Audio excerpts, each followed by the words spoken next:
Hindi ko na alam kung kailan ko nabili yung dalawang Predcon natin dito sa may Casco Market Cubao. Nakalimutan ko na eh. Yung naging video natin dito sa mga Predcon natin ay unboxing lang. Yung Predcon R3 natin, tapos yung Predcon T-Max S Pro. Unboxing lang yata yung nagawa ko nung mga time na yun. Pero hindi ko na kasi talaga maalala kung kailan ko huling ginawa yun. I-double check ko na lang sa video. Pero tingin ko nasa 1 year ago na rin, simula nung nabili natin tong Predcon natin. Wait lang ha, i-on ko lang yung Predcon natin. Nakalimutan ko na kasi i-operate talaga to. Magbibideo sana ako, kaso error daw yung ano ko, error daw yung SD card ko. Sayang. Isa-try ko sana ipakita sa inyo yung video quality na tong R3 natin, kaya lang narinig ko sa notification ng R3 natin, please format daw nung SD card natin, error eh. Anyway, more than a year ago, ito, binili natin yung R3 natin, tapos yung T-Max S Pro natin ng sabay dito sa Casco Market Cubao. Since then, di tayo nakapagawa ng kahit anong review about dito sa mga Predcon na nabili natin. Kaya ngayong araw siguro it's time na makagawa tayo ng honest review. No filter, no sugar coating, ayan. Kung ano yung mismo experience natin dito sa Predcon T-Max S Pro tsaka Predcon R3. Magkaiba yung binili kong unit.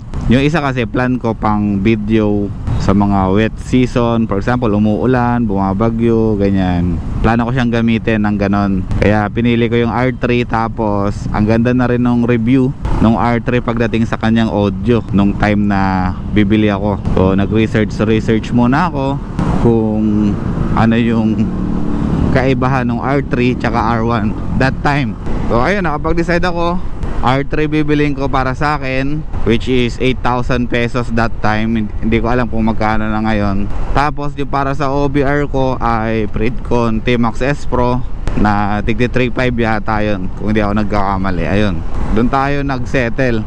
Ngayon, kung usapang intercom lang naman yung gamit natin, kaming dalawa lang ni Cheryl Malabs, ayan, kung kami lang dalawa gumagamit, napakaganda ng intercom ng Predcon. Sa totoo lang, sabihin na natin 10 out of 10 perfect para sa intercom, di ba?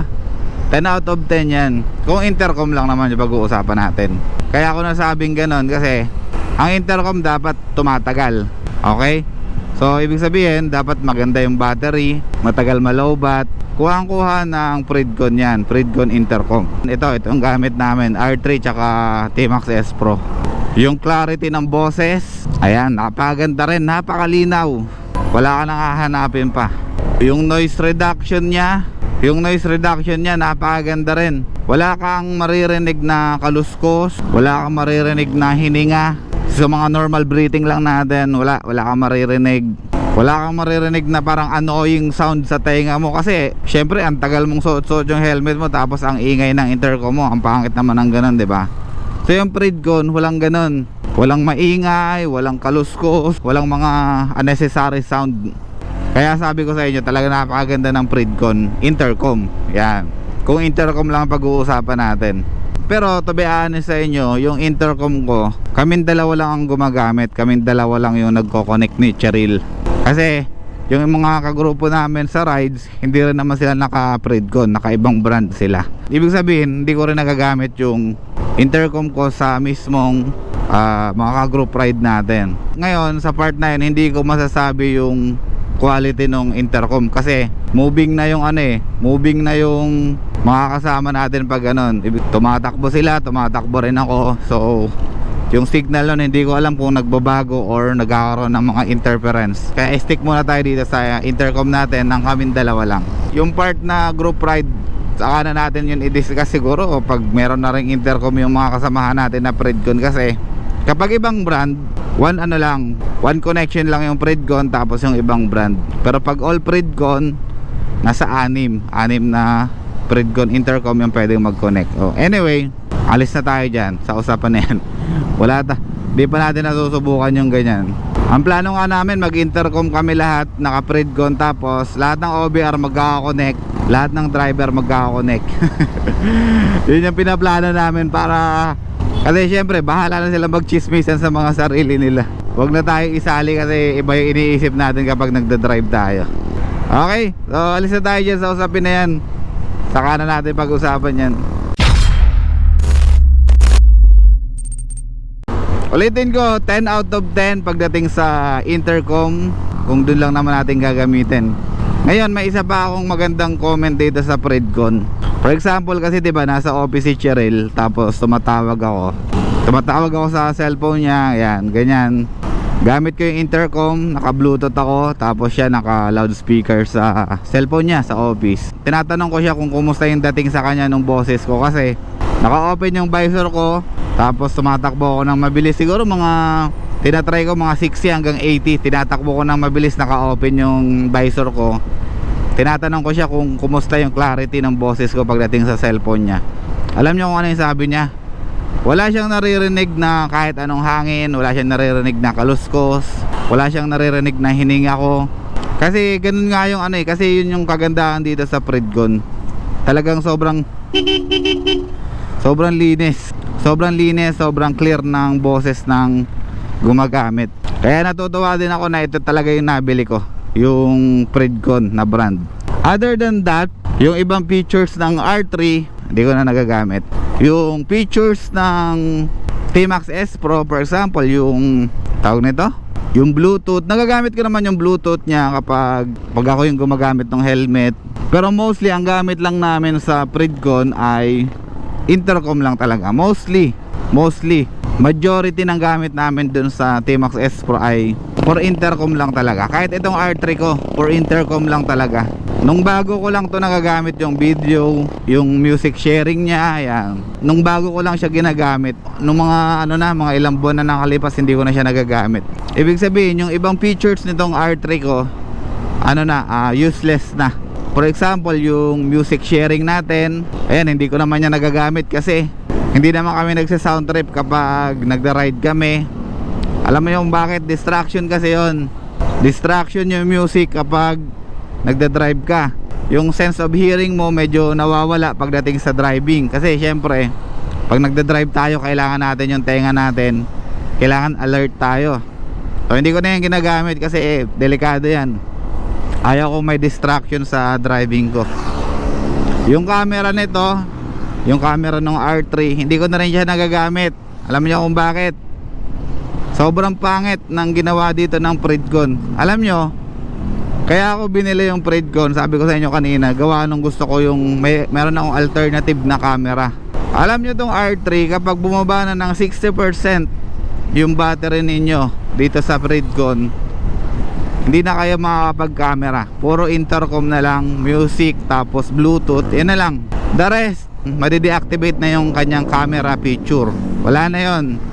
At the same time, pag ginagamit mo yung camera mo, mabilis malobat yung Predcon R3 na intercom.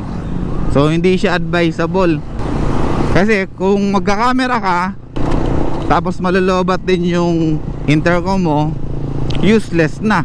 Kasi wala ka ng intercom, wala ka na rin camera.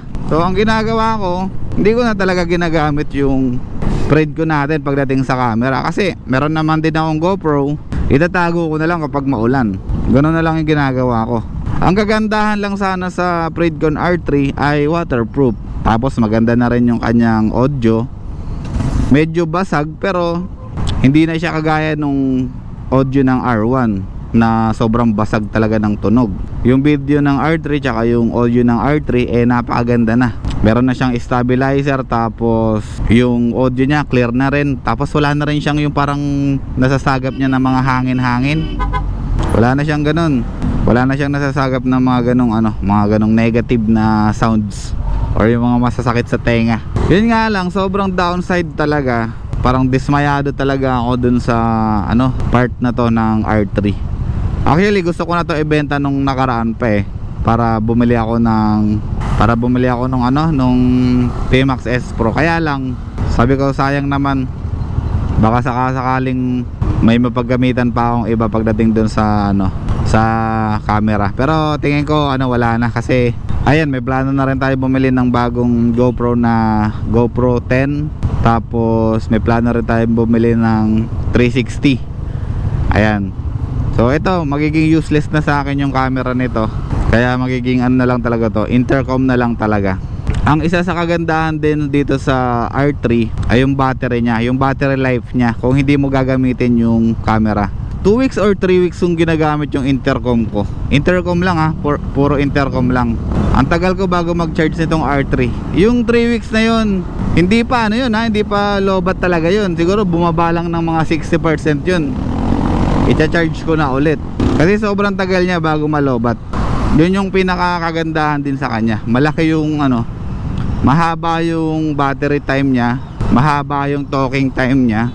Ganon din naman yung T-Max S Pro, mahaba din naman yung talking time niya. Pero mas mahaba talaga yung R3, mas mahaba yung oras ng paggamit mo sa kanya. Meron pa akong ibang gusto sana i-discuss about dito sa R3 tsaka Fredcon T-Max S Pro pero alalahanin ko na lang siguro. Ang init, nawawala ako sa focus. Alas 8 pa lang na umaga, sobrang init na. Ano pa ba? Ngayon, ako advice ko sa inyo, advice ko sa mga kagaya ko na nagbabalak bibili or may planong bumili ng intercom. Kung gusto nyo yung quality na intercom, pwede kayong pwede nyong ilagay sa pagpipilian nyo yung Fredcon. To be fair, sa Fredcon, ang ganda ng quality ng audio niya talaga. Yung audio niya, yung battery life niya, maganda. Yung linis nung audio, yung linis ng sounds, yung linis ng boses mo, talagang ibibigay sa'yo ng Fredcon. Walang walang halong pambobola. Hindi naman tayo sponsored ng Fredcon. Siya nga pala, hindi tayo sponsored ng Fredcon kasi baka iniisip nyo sponsored tayo. Hindi, binili ko yung Fredcon ko 8,000 tsaka 3,500. 11,500 bali binayaran ko sa Casco Market Cubao. Hindi tayo sponsored. Kasi kung sponsored tayo, nung isang buwan pa lang nilabas ko na yung video na to. I-consider nyo yung Fredcon intercom kung may mga pinagpipilian kayo kasi maganda siya, maganda. Hindi lugi yung pera ninyo pag bumili kayo ng Fredcon intercom. Marami namang variant. Isa nga pala sa kagandahan ng features ng Fredcon R3, yung mga button niya kasi sobrang easy access ng mga button niya kasi 'di ba syempre naka-gloves tayo. Madali lang natin ma-navigate yung R3 natin kahit nagda-drive tayo, kahit medyo mabilis yung takbo natin, kahit hindi natin nakikita yung Fredcon, makakapa natin, mananavigate natin yung intercom natin kung ano yung gusto natin gawin sa kanya kasi malalaki yung button niya. Contrary sa Fredcon T-Max S Pro, sobrang bulky ng design. May bilog pa na parang wheel, yung sa volume yata yun. Oo, sa volume yun. Meron pa siyang ganon. Sobrang sobrang bulky niya. Tapos tingin ko hindi natin kailangan ng ganong kalaki or ganon ka-bulky na intercom. Meron namang intercom na maliliit lang yung Fredcon. May mga hindi bulky, yung tamang-tama lang sa laki ng helmet natin. Meron naman ganon yung Fredcon. Hindi, okay na rin ako dito sa Fredcon T-Max S Pro kasi ayun, maganda yung quality.